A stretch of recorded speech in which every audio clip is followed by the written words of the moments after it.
Pernah kepikiran gak sih kalau setiap kali kita ngobrol, bahkan obrolan yang paling sepele sekalipun, itu sebenarnya ngikutin aturan-aturan tak terlihat? Nah, hari ini kita bakal kupas tuntas ilmu di balik percakapan. Ini tuh semacam teknologi yang kita semua pakai setiap hari, tapi jarang banget kita sadarin cara kerjanya. Coba deh bayangin, seumur hidup kita udah berapa ribu kali kita ngobrol.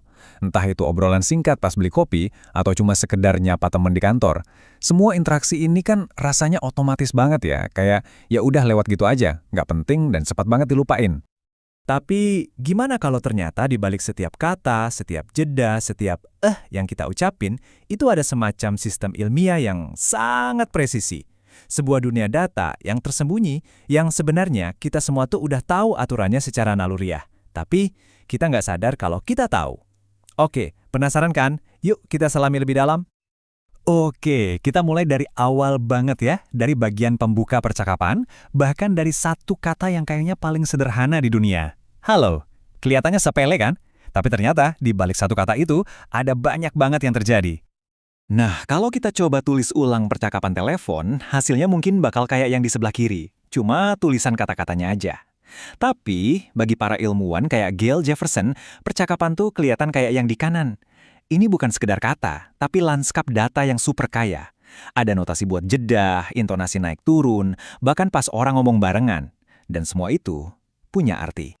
Dan ternyata nih, hampir semua percakapan kita, mau itu lewat telepon atau bahkan chatting, itu ngikutin 3 langkah pembuka yang sama persis. Para ilmuwan bahkan punya nama keren buat ini, lintasan balap percakapan. Anggap aja ini kayak jalur start yang nggak kelihatan, yang pastiin kita semua mulai balapan ngobrol dari titik yang sama.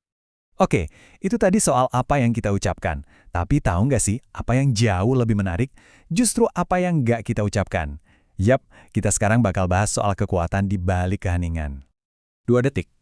Coba pikirin deh, 2 detik itu kan cepet banget ya, cuma sekejap mata. Tapi dalam ilmu percakapan, 2 detik itu rasanya lama banget, kayak keabadian. Jeda 2 detik itu bisa bikin suasana jadi canggung, bisa penuh makna, dan yang paling keren, jeda itu cukup lama buat kita bisa nebak apa yang bakal diomongin selanjutnya. Hehe, bahkan si Olaf di film Frozen aja ngerti loh soal ini.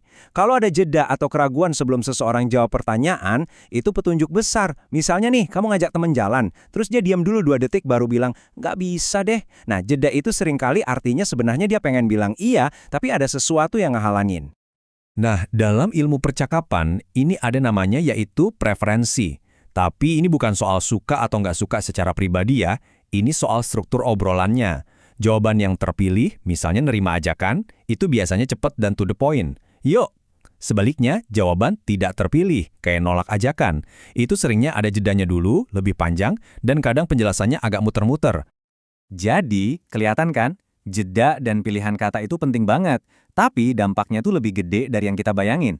Soalnya, dari detail-detail super kecil inilah kita ngebentuk penilaian soal karakter seseorang di kepala kita.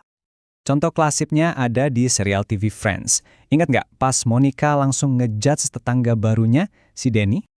Emangnya si Danny ngapain sih sampai dicap gitu? Apa dia ngomong kasar? Atau banting pintu di depan muka Monica? Bukan, kejahatan yang dia lakuin jauh lebih halus dari itu. Dia cuma bilang, oke, itu aja. Jadi waktu Monica minta maaf, dia cuma jawab, oke. Secara teknis, itu kan jawaban yang cepat dan terpilih ya. Tapi masalahnya, jawaban itu nggak ada embel-embelnya. Kayak, oh nggak apa-apa kok, atau santai aja. Jadinya kerasa dingin dan kaku. Dan boom, seketika itu juga dia dicap nggak sopan. Ini bukti paling nyata. Kita ini dinilai dari cara kita ngomong, dari setiap giliran bicara yang kita ambil. Oke, tadi kita udah lihat bata-bata pembangunnya. Sekarang gimana kalau kita lihat dampaknya di situasi yang taruhannya jauh lebih tinggi? Pertanyaannya, emang bisa satu kata doang ngubah nasib seseorang? Jawabannya menurut sains adalah, iya, bisa banget. Coba perhatiin deh 2 pertanyaan ini. Sering banget kita dengar di rumah sakit.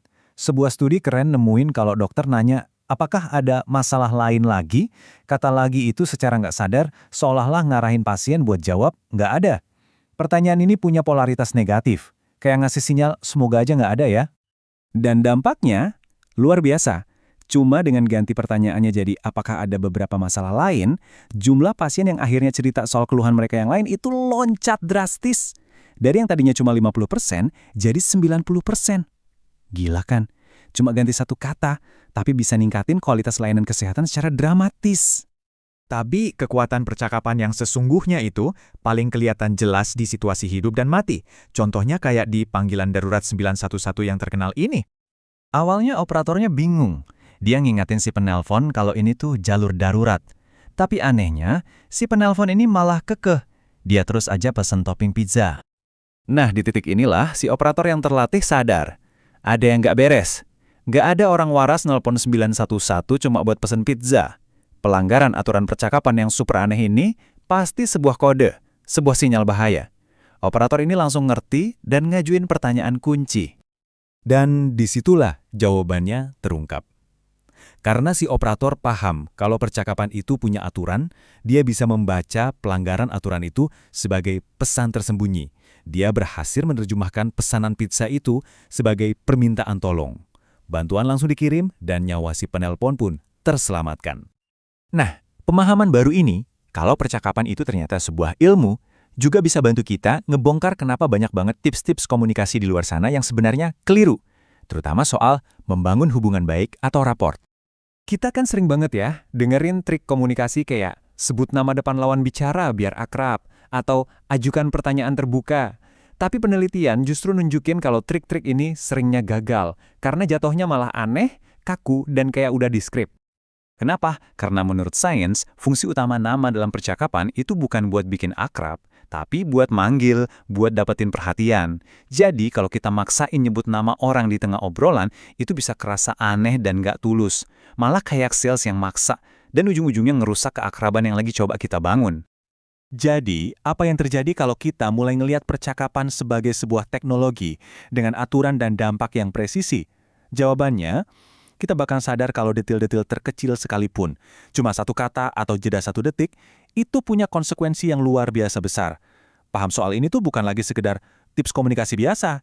Ini adalah sebuah kekuatan super yang benar-benar bisa mengubah setiap interaksi yang kamu punya dalam hidup.